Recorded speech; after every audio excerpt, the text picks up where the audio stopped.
Hey, everybody. Welcome to the Gavel Strikes. I'm Brian Wiedman. And I'm Xavier Chavez. Thank you very much for joining us. This is the week before Christmas, of all things. Can you believe we're in December and flying through? We're going to be in 2023 by the time we see you next. Yeah. It's insane. So before we start, I've got to say, Xavier's not a morning person. Or at least he says he's not a morning person. This has kind of been a running joke that he's not a morning person. But I think he's a liar. He also says he's a cat person. He's a liar. I found a picture of him. We had an undercover work done. There is a picture of him. Look at this picture we found of Xavier in the morning. He's really secretly a stormtrooper. He's evil, and he's been walking his mini AT-AT in the morning.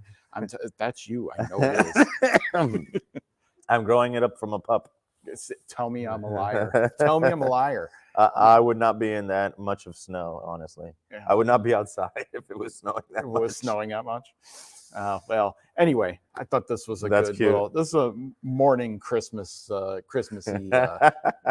This is a sort of fun we have around This here. Is the Star Wars Christmas truce. Yeah, we got to. So that was my little prank, Christmas prank on Xavier this morning. I was just like, he didn't know you have it was a coming. picture. You have a picture of me. I was just like, oh wow, that's rare in itself.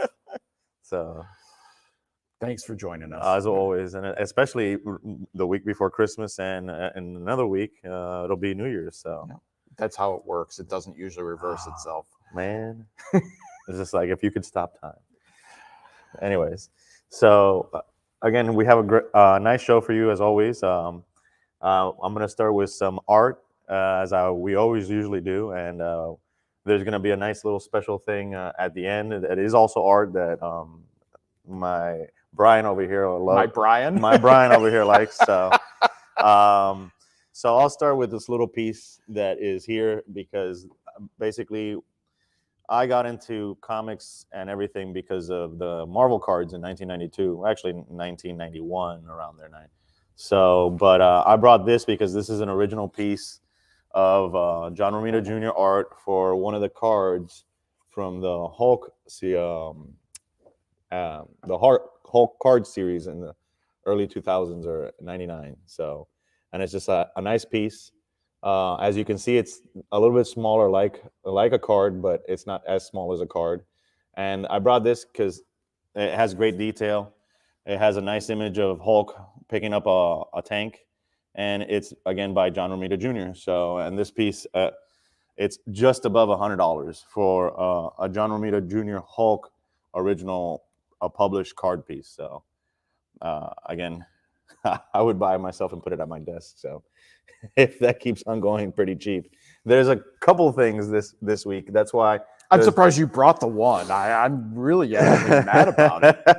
We try really hard not to outbid each other because it's kind of mean. Yes, at least between our colleagues. But I'm tempted to tell another person about it just so we can not cry at each other about it. But there were several pieces this week that I thought were very affordable, and there's some that even though I usually bring $500 and lower, I brought 2 or 3 that are $1,000 and lower because they're splashes and by very good artists as well. But there are several pieces that it was very hard not to pick a piece that I didn't want. So starting with this Police Action. This Police Action is by Mike Plug and Frank Springer. And it's Police Action, a page from actually Police Action #1. And it has great action with, again, machine guns, the cop getting up and fighting the other guys and then pretending to be dead and then getting them at the end. Again, great fight scene, great action. Mike Plug is an artist that you don't get to see a lot of his non-horror art because he pretty much was a big horror guy, and then he went into other publications, others outside of comics. And again, this is kind of war, police action, and it's by Frank Springer, who was very prolific in comics as well. Did a lot of comic strip art as well, and it's just above $500. So I was pretty close because yesterday was under $500. So that's another thing. Since we're picking these earlier, I'm trying to pick stuff that'll still be around Yeah, the you $500 can't bucks. always guess. So I have some kind of, this kind of reminded me, I have some exciting news. I was actually talking to Tommy, who produces back there, and Linda, who's leaving us. Rude. So yeah, she's kind of covering up now. Like, please don't turn the camera on me, which we can't. I wish we could, and then we call her out. Tommy can just show a picture of her on the screen. No, that'd be funny. It would have a picture of her stabbing us in the back because she's leaving. That's what it is.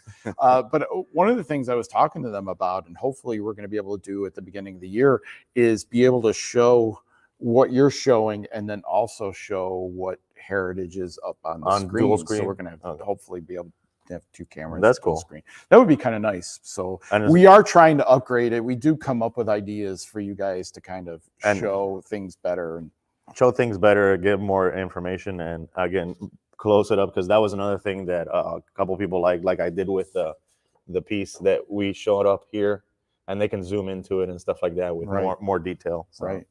So anyway, sorry to interrupt. No, again, here's a Wonder Woman piece, and it's pretty much has Diana's mother in a war, and she says that she has to call Diana for before it all ends for all of us. And again, there's going to be a Wonder Woman collection coming through, and there's going to be a lot of nice Wonder Woman pages. But this one I brought because it's just a great, like, theatrical almost scene where you see Earth, you see the battle, and then you have this great half splash with everybody battling in the background. It almost looks like Valkyries and an epic fight. So.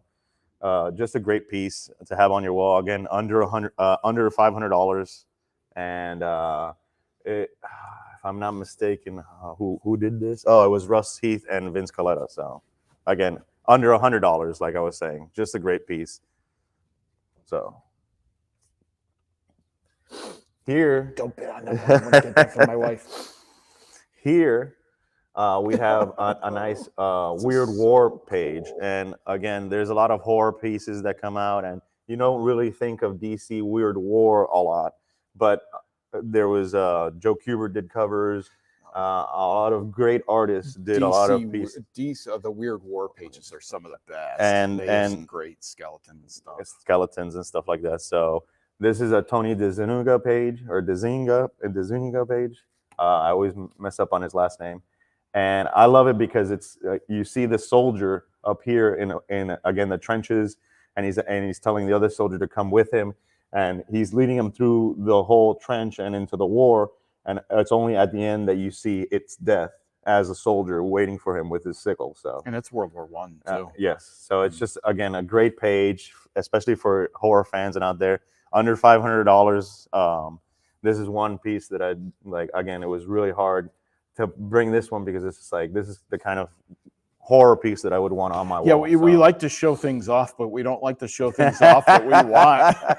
So listen, we do it anyway. Don't think that we intentionally hold things back. We really do bring stuff that we're not biased, and it's just like we want all these pieces to do as well as they can. It's just like I'm obviously going to be bidding on it, but it kills us sometimes. And I'm sure that my high bid might get annihilated if the right people get bidding on this. What kills us even more is that we know, we know we want it so bad, and we can't fight with some of the people that we know have so much more disposable income than we do. It's a killer. Like I said, I was laughing earlier because I just paid off my debt, and now I saw that, and we don't want to bid each other up, but even so, we tell each other's high points and who's going to go big, better than that.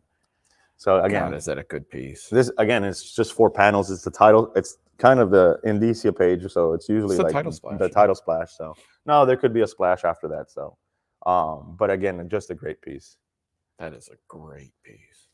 Next, again, this one, it was just nearing $1,000. Hopefully, it's still under $1,000. But this is a Cohen's and Sienkiewicz Deathstroke piece, and again, Cohen and was very similar to Sienkiewicz's style, so they work very well together, in my opinion. And it's just pure what you would want in a Sienkiewicz piece, almost, because he did most of the inking on it. So it's very much all this impressionistic reflection from the street and probably the water and the rain or in the snow melted. And again, just great. Again, just a great piece to have on your wall splash page, and under $1,000. So I've only recently started kind of really liking him and enjoying his art, because I'm not a big impressionist. We know this. I don't like impressionism much. I really hate Starry Night. We've said this before. I hate Starry Night so much, but I do have such a like what affinity for people who can do that, because I can't do that. I mean, it's so much respect. Well, there, for that sort of style. In my opinion, there's a couple of artists that are fine art painters that just decided to do comics. And again, Sienkiewicz would be on that list. I would agree with that, because not only is his current styles and all that stuff. If you look at Electra Assassin and you look at his earlier works, he was trying out different artistic styles in that. And just Electra Assassin, he probably used like 4 or 5 different art styles. And it's just that he was pushing the medium at the time for us to have people that respected the comic art and stuff like that. How can you avoid buying fake original art? Well, the best way to avoid buying fake original art is, again, you have to educate yourself and kind of know what you're looking for. But another thing is buy from trusted sources, ask for provenance. Where did they get it from if you're buying it from another person? Trusted sources being respectable dealers or auction houses. And even then, sometimes they get it wrong. Just be sure that there's some kind of guarantee, because again, with heritage, there is a guarantee that if we do sell something that is questionable or something like that, you do have a recourse, and we do also have a recourse to go back to the previous owner and again figure everything out. Panel pages aren't typically, I mean, listen, it's only just now that things have gotten so valuable. Well, that people are really, really now. There was a guy in the 80s, that's why I was, and he was, I guess, he was just a true master. And again, and the pieces that he was copying in the 80s were valuable. So it's just like, again, because he was copying Golden Age, Lou Fine, Frank Frazetta, big names like that. And again, and some you have worries where it's, again, there are questionable pieces, and you also, not just to say expensive ones, because again, if somebody's very good, they can make panel pieces, and it's going to go under the radar much more. It'll go under the radar, cover, absolutely, so. But there won't be. A straight line will be a straight line. A curved line will always be in a curved line. And so the other thing you can do is really scrutinize the page from the printed. Well, that's one of the things that I was going to. When we do get a piece that's questionable, and 2 or 3 times it's already crossed my desk, is you look at the published piece and then you look at the original, and you start comparing it, especially in the very detailed line work. A piece that would be very difficult to recreate or copy and forge would be a published piece like this back area one that I'm going to get to, which is a Comic Sunday. But to replicate this line work exactly how it is originally published, again, either the artist himself is doing it, or they're light boxing it somehow, or it's a master. But again, for the value of what the pieces are, you're not going to probably copy something like this, because it's not, you're going to have to be copying or forging a lot of pieces to make it worth your while. And that would take an insane amount of time. So, and detail in that. And that forger would probably still need a day job, because that would just supplement his income. So again, it is something just like fine art that you see forgeries. It happens to high-end collectors all the time. We were going back and forth the other day about Steve Martin's art collection, how he bought a forgery recently. And again, but you really have to educate yourself, ask questions about provenance, buy from the artist directly if you can. Sometimes that's great. Buy from the artist representative, that's also great. Respectable houses. But again, you have to educate yourself as well, and that's the best. That's part of being in a hobby. You start collecting something to learn about it, and you find yourself passionately involved with it, and eventually you develop the eye to be like, oh, this is right for the period, or his art style is wrong. Well, we receive a lot of sketches and illustrations by Frazetta Yeah, I was going to say and Schultz. Schultz that we can tell right off the bat that the signature is wrong, the art style is wrong. Even on a bad day, that does not look like a Frazetta or a Charles Schultz. Dr. Seuss is another one. So there are, and that's another thing, published pieces versus sketches and illustrations or commissions. Published pieces, we have a reference to see and to scrutinize the art, whereas sketches and commissions, it becomes a little bit more difficult, and you need a better trained eye to recognize that that's not the artist's line work, or that's not how the artist draws hands, or that's not how the artist draws the face, and so on and so forth. So, but it was a very good question. Yeah, don't do that now. And then it won't. Yeah, it won't click. Do that. There we go. So I swear to God, if that resets, I'm going to be so mad. Go away. So now, continuing on, we have this Spider Girl piece, and again, if I'm not mistaken, this was also under $1,000, 600. So, and it's by Ron Fren and Sal Buscema, and it's just a great piece of her swinging into almost at you and away, like if she's swinging on a flagpole next to your window or something like that. And it's again, not great splash page, under $1,000. That's actually just above $100, above 500, and it's just a nice piece to have on your wall. And Buscema is a great name, and Ron Friends did a bunch of covers that, if you look on our records, they go into tens of thousands of dollars as well. So just a great splash to have on in your collection. So here we have a Punisher Gulacy page, if I'm not mistaken, and I brought the Punisher because he's one of my favorite characters besides Daredevil, because of his gruesomeness. And this particular piece he is here going to kill a group of traffickers, and he got there too late, where I forget her name, got to them before and killed the whole group of them. And again, just a great 6-panel piece of the Punisher, and with what he does best, with another person that just wanted the child traffickers as dead as the Punisher did. Again, Gulacy's a very prolific artist, great artist, and it's inked by Jimmy Palmiotti, which, again, what can I say about Palmiotti revamping the whole Marvel Knights in the 2000 with Quesada, and being a great, again, a very prolific inker. One of his more famous things is The Pro, which is a take on a professional person that would please superheroes. So again, just great artist with in a great page to, again, what the Punisher does best. So what do you think his body count is from the beginning of Amazing 129 to now? They do that with the John Wick movies. Oh, I know, and they're insane. But I want to know the Punisher count. I want to know the Punisher body count. That would be cool to find. And then anybody know? Well, I want to know. I'm asking. There's got to be a fan out there. That's out there. Because then you got his comic run, right? And you got to go through his Kill Count and his comic run, but then you got to go through Spider-Man's. I'm telling you, it's a big deal. Yeah, that would be interesting because it would be all his appearances. So yeah, I want to know. I want to know his body count. So I want to know if he's better than John Wick. I think he is. So. I don't know. I need to see that new movie.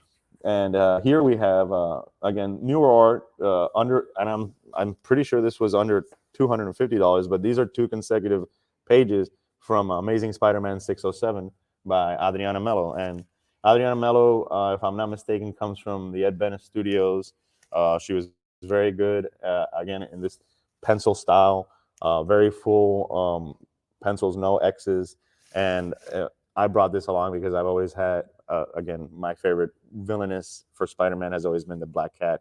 And this is a great like Mary That's the Jane. classic. Yeah, that's the classic. And what's great about that is she was practicing it on the back as well. So you get another extra sketch of that on there. So, but just a great piece of Spider-Man and Black Cat just in semi-action with her making out with him. So instead of Peter making out with Mary. So again, and under $250 for 2 pages. So just a great two consecutive pieces. But it's in pencil. Yeah, it is in pencil. Can't stand it. Ink it, damn it. Xavier and his need for inks. So this one I brought, and this might already be over $1,000 because it was featured actually on the Comic Art Fans newsletter yesterday. And this is one of my newer favorite artists, Coppell. And he has gone very digital lately, where it's only his blue lines where you can get his inks. His representative sells his originals when he does do it, and it's mostly pencils now.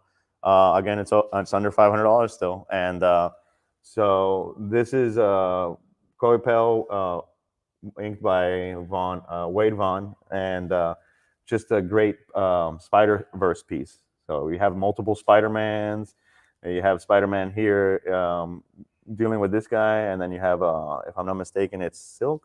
So just a great piece by a modern, pretty much master. I love his cross hatching, as you can see in these panels here. That's kind of what he's a little bit famous for. A lot of detail, a lot of small workings. And again, like I said, his newer pieces are mostly pencils and they're mostly covers. So to get a nice interior piece from him is a nice addition to your collection for sure. So does that, you said that has the pencils or is just blue lines so with the ink? He actually, so it's not blue lines because it's blue line, but he actually used the pencil. It's not copied onto the piece. And there is some graphite according to the description. So again, this is, so that makes it more valuable because he's got more, because this is how more involved. Well, it's how he first started doing the pieces, not how he's doing the pieces Gotcha. now. It's just like Art Germ has gone very digital.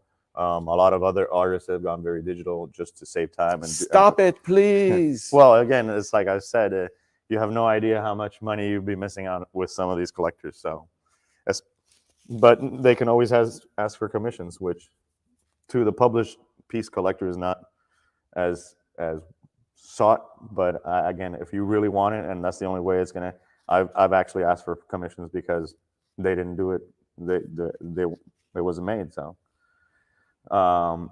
this is another piece, and I brought a couple pieces with a lot of detail and line work because there's a lot of pieces today in this auction with great line work. It's funny how we run across that. Sometimes we ebb and flow just like anything else. Yeah, and there's again a lot of strip art sometimes and stuff like that. But this is Carson, and he worked with Dave Sims on You Don't Know Jack and The Strange Death of Alex Raymond, and he's done other things. But I brought this piece along because not only is it a published page from the book where you see the person in their bed in their room, but it's all the detail. It's the Aliens poster, it's the Transformers here.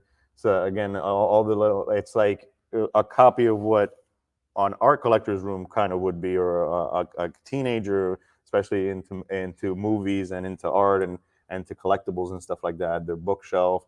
Again, you can obviously see that they have carpet because of the little, and it's interesting the way that just a couple of those lines make you realize that it's a carpeted floor instead of a tiled floor or something like that. So again, great piece, under $500, nice splash for a graphic novel that, again, is a great story if you haven't picked it up, especially The Strange Death of Alex Raymond as well. So the next piece is an interesting piece because it's kind of a teaching moment, but also it's like, it is how it is. So this is how to understanding comics, how to read and understanding comics. And these pages we've had come in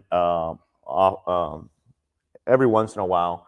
And we've seen them go for significant money because this is a very cult or like very interesting book to like non-comic book readers and stuff like that. So it was very interesting at the time, and it kind of teaches somebody that doesn't get how the paneling works or how the structure works or hasn't been in comics their whole lives. It teaches them how comics kind of work. And obviously something happened to this page, and a lot of them have varying degrees of this ink bleed. Yeah, we were discussing before we loaded in as to what exactly we thought that might be, because India ink doesn't generally bleed like that. And so it's very interesting, as well as you can see the checkers on his shirt are obviously some kind of other ink compared to everything else. But then you see the spots of what we thought were India ink also being blended on some of these other areas. So ink wash usually sometimes happens like this. Marker will, if very heavily water damage, might happen like this, but this might have been some kind of chemical that fell on this page as well and made all this bleed. From what I've seen, again, it's an extreme case of what happens if something happens to the page, but it is what it is. This is the published page, and if you want this particular page, that's how you're gonna have to buy it, and it's under $500. I've seen these pages go into thousands. Again, several of them have varying degrees of this damage, but I actually brought this one along also because it kind of works for this bleed on this particular page. Kind of works for it. It looks interesting. If I would have framed it in my wall, it almost looks like it was kind of made to look like that, where the character is fading, and it's just a very interesting page. Again, if you there are several pages from this book that you can see it in our records. I've seen them sell as high as a couple thousand, but again, this was one of the more interesting ones that I saw today. And again, teachable moment where it's just like, take care of your comic art and don't leave it. Water, fire are the worst things for our paper collectibles, basically, and anything else like maybe acetone or something like that. When your wife is doing her nails, make sure your art is not next to the table. So that you brought up something that's very important, is everything we sell has a record. Yeah, and we keep Heritage is very proud of that. People use the records, the archives that we have, appraisal services, dealers, to then very respected scholars, to as a reference, evaluate your own material, and as a reference, as a guide. Again, there's a lot of stuff that our Heritage's website is very good for, especially for educational or collegiate purposes. So especially if you want to know what your Amazing Fantasy 15 is worth, especially if you want to know what the artists are going for at the time, what values they're going for, it's very important. So again, nice page from a famous story, and again, under $500. And this one, like I said, bled in a certain very artistic way. So you couldn't have planned that to save your life. And this will be the last piece for me. Again, bringing strip art and other newspaper pieces. This is Our New Age by Earl Cross, and he doesn't usually sell for much. Again, under $500, under $200. But this piece has everything you would want in line work in that time period of art, sci-fi, Earth. Just, I think, of all the pieces that I've seen on our records, and of all the pieces of similar to this, because we have another page also in the auction, I think this is one of the best ones that I've seen him do. Again, I look at all the inking, the fine line work, the difference in texture and shading to create an effect like that. It's just again, and all the different shades, like the amount of detail that is in this page is unbelievable. Yes, and again, he really took his time, and this is one of those pieces that if you're looking for one of the best ones, I think this is one of the best ones I've seen. So, and again, that's a good one. Yeah. I really like that. I really like that Weird War, though. That's killing me. That's gonna kill me. And now into Our New Age next year. Right? Good, perfect timing. Yes. So Well, great. Well, thank you very much. So I'm going to continue on. I just brought one. So I've said this in the past. I've actually started collecting animation cells. So I thought maybe if I could, I would bring one here or there. But this is one that I would actually go after if I had a chance. If it weren't so, outright quick now, it's over $300. Yeah. I expect that to go, at least double. Probably over 500. It's probably going to go over 500. When I was looking at animation pieces in this week, it's funny because this one stood out. Well, I love Darkwing Duck, so.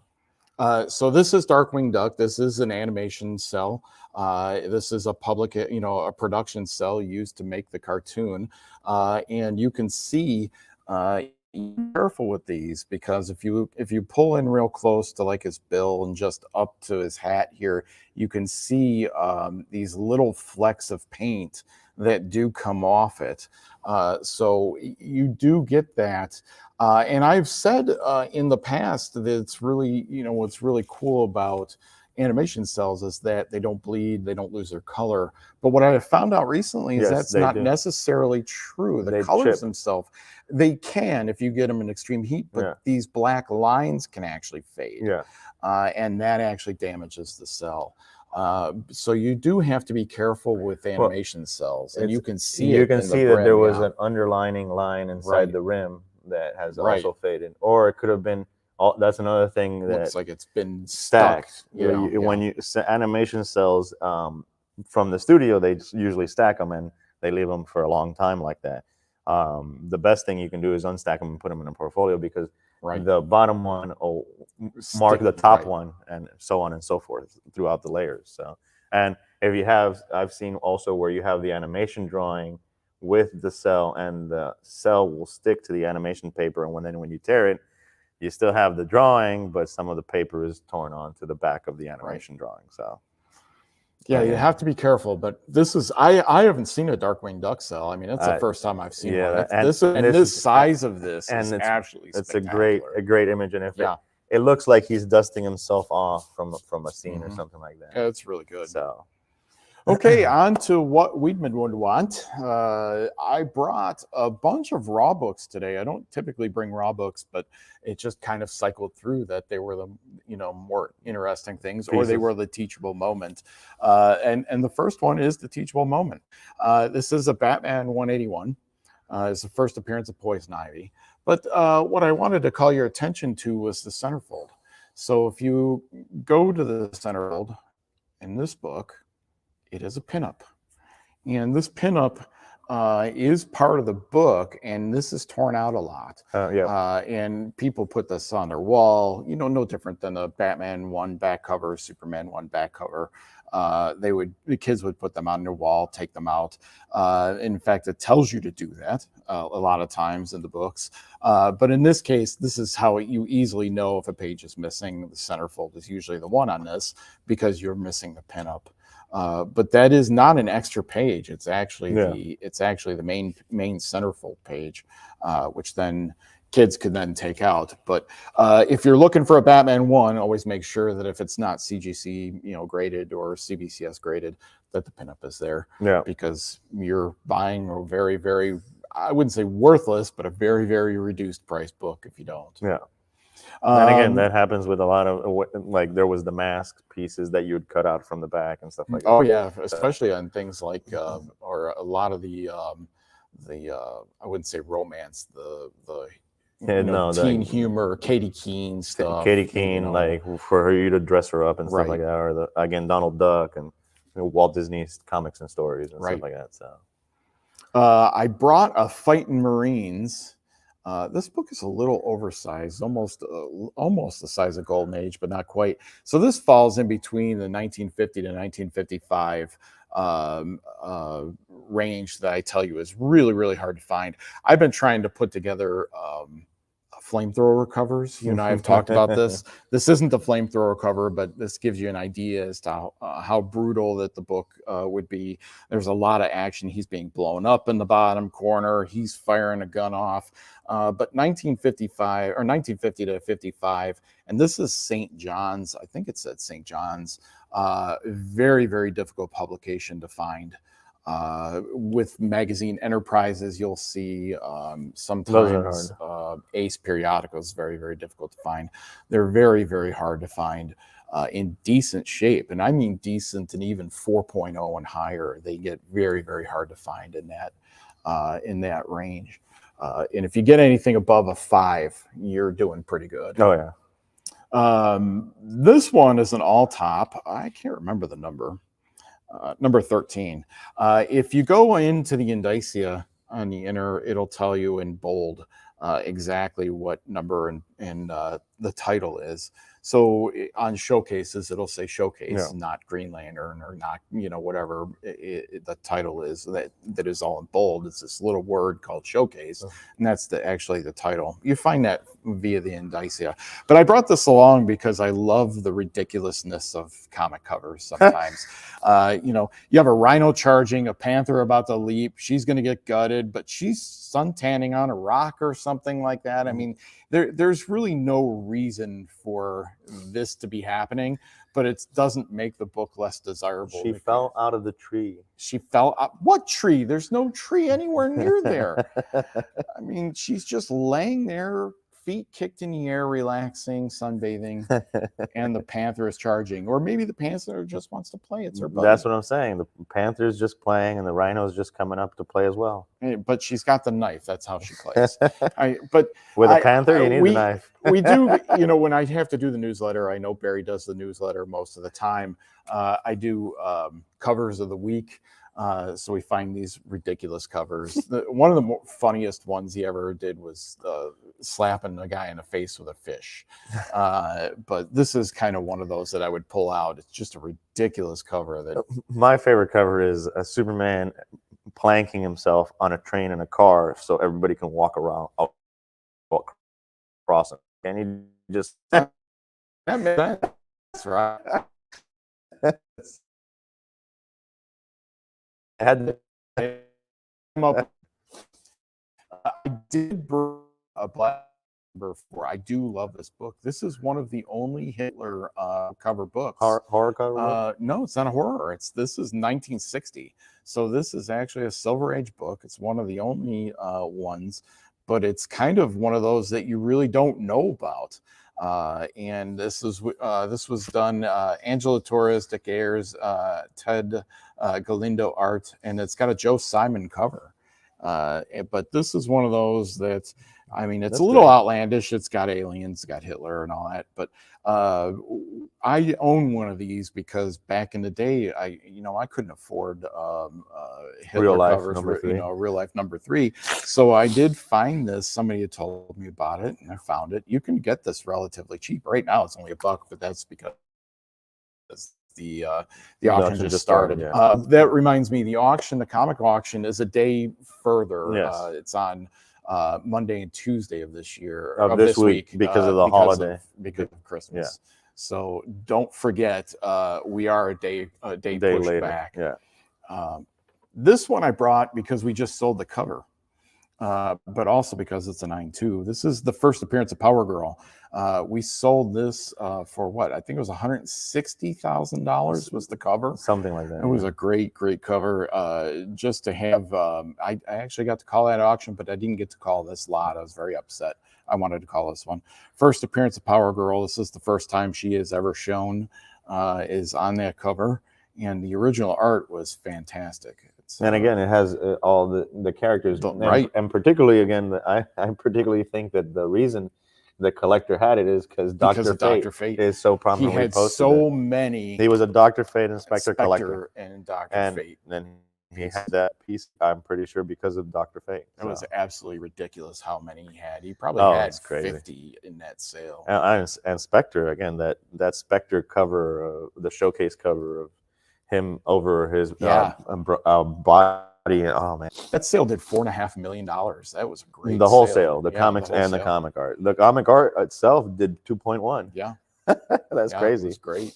In 206 lots or something like that. Yeah, it was a great sale. It was a great one to call. It was a lot of fun. There was a lot of action. A lot of people were enjoying, the sale itself. Very, very good sale. Just another example of we can do special things. If you have a great collection, we can do special things. And that person has a great collection. So still more to come. I brought this because this is my typical pre-code horror, but it's also an LB Cole cover that you just never seen. This is Horrors number 13. You can always tell LB Cole because of all the color clashing going on. It's great horror title. A lot of times he did rips off of either Frankenstein or Edgar Allan Poe, things like that. That's some of what these titles are.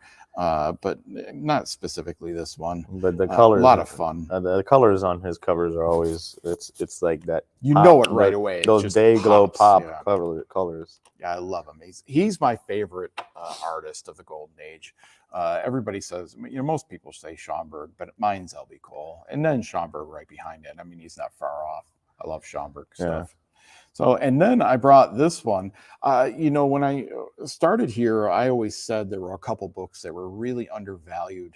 The first one was Action 340, which is the first appearance of the Parasite. I grew up reading the Parasite of all things. It was one of the few books I had, but he was the main bad guy. Clayface was always one of my favorite with Batman Adventures or the Adventures, Batman the Animated Series. The animated series, he was really good in the animated. It was one of my favorites. So I always said that he was really undervalued, and then all of a sudden he shot up, and now everybody wants this first Silver Age Clayface appearance. This is Detective Comics 298. It is from 1961, so it's right in that time period of becoming popular again in the Silver Age. And you can see this is only day one. It's jumped all the way up to $210. Again, so it's a really big deal now all of a sudden. The other one was the Neil Adams, I think it's Batman 234 with the Two-Face. He's tied to the ship. Oh, the ship. That's the everything. first Silver Age appearance of Two-Face. Yeah. So I've always thought those were the three most undervalued bad guys for Batman, but they're coming up in the world pretty fast. So again, or Superman. Again, it's any first appearances of any characters nowadays, pretty much. It's pure gold. And for art, that's what the big pockets want, pretty much. So what do you want for Christmas? Are you